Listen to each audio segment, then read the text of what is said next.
Hello Capricorn, Sun, Moon, Rising, and Venus signs. Kamusta kayo? Sana po nasa mabuti kayong kalagayan. Welcome back po sa Star Tarot. Kung bago kayo rito, welcome din po kayo. Please subscribe, like, share my videos, and leave me a comment kung nakaresonate kayo. Thank you. Tignan natin. Pauna mensahe ninyo, we have death energy, which is gorgeous energy. Kasi death is a transformation. No? Death energy is ending and beginning. No? Kapag may nagtatapos, 'di ba? Merong magsisimula. Kapag may nagsasarang pinto, it's because merong magbubukas. So there is a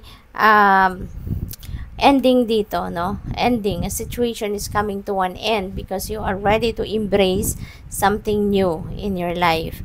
So depende yan sa inyong sitwasyon, but pwedeng sa mga pwedeng it's a relationship, 'di ba? Friendship or romantic relationship, o pwede rin naman na trabaho 'yan or career, 'di ba? Something like that. Or it could be anything, no? Na alam mong hindi na 'to para sa iyo. Hindi na 'to nakakatulong sa iyo, hindi na positibong epekto ng mga ito sa buhay mo, whether that is tao or situation or bagay. Kaya tatapusin mo na ang connection mo dyan. No? Sasara mo na ang pinto mo para dyan at ikaw ay handang magbukas, no? Para sa bagong papasok or bagong dadating. We also have judgment, and that is an important decision that you need to make. 'Di ba? Kasi nga, it's not easy to let go. That's very true. It's easy said than done. Pero sa ngayon, sa tingin mo, ito yung nararapat mong gawin. Tapusin na ito para makapag-welcome ka na ng something fresh, something new na mas alam mong makakabuti para sa'yo. You know? So, but yeah, sa pagdedesisyon ninyo, make sure na pag-isipan ninyong maigi, pag-isipan ninyong mabuti. Do not jump into a situation agad-agad na hindi ninyo pinag-aralan, hindi ninyo pinag-isipan. Okay? Para hindi kayo magsisi in the end. Kasi kung ano man ang mga desisyon na gagawin ninyo sa ngayon, that's going to have a long-term impact, no, sa inyong future. Okay? So, what else? We have Ace of Wands. Ace is a new beginning. So, talagang merong mga bagong kaganapan, bagong sitwasyon na yayakapin kayo at this time. And Ace of Wands is an opportunity. There is new opportunities coming your way. Maaaring this is something na ginusto mo talaga. You know, maaaring matagal mo na itong gusto na magkaroon kayo ng ganitong oportunidad. Kung yan man ay trabaho or career, no, yung mga ganyan. So, matagal mo na itong minimiti. Matagal mo na itong inaasam.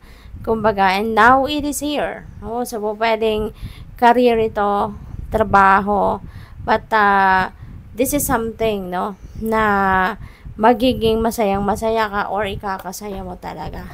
No? So, good luck sa'yo.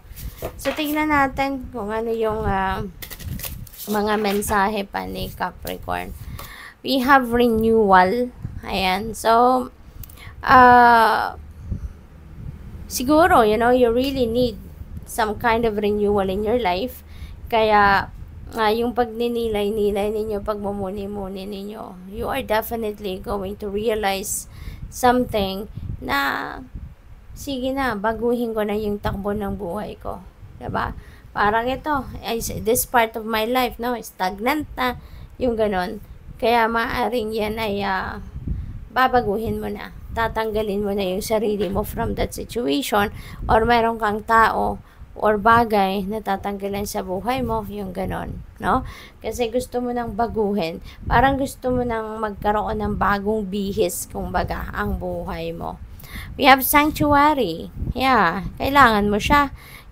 Kasi siguro, you're always busy. No, you've been busy at all times siguro. Kaya sa ngayon, parang etong may mga kailangan kang pag-isipan, may mga kailangan pag-desisyonan sa ngayon. You really need to find your inner sanctuary para mas makapag-isip-isip kayo ng mabuti. Or para makapagnilay-nilay kayo ng mas maayos. 'Di ba? So, what else? we have strength. Yan. Lakasan mo lang din ang inyong loob, Capricorn. Ano man itong mga pagbabago. Kasi po pwedeng meron kayong mga, dito sa mga bago ninyong gagawin, this could be something na will require you to come out of the comfort zone, hindi ba? Kaya kailangan na pag-isipan ninyong mabuti ang bawat step na gagawin ninyo at lakasan nyo lang ang inyong loob. Okay? Lakasan ninyo ang inyong loob, magpakatatag kayo kasi that is what you really need. Alright? Para nang sa gayon, malagpasan mo ang kahit anumang problema, malagpasan mo ang kahit anumang pagsubok sa buhay. Okay? Always remember that your inner strength and your courage can move mountains. Kaya mong solusyonan ang kahit mahirap na sitwasyon. Good luck po. Thank you for watching Love and Light. Namaste.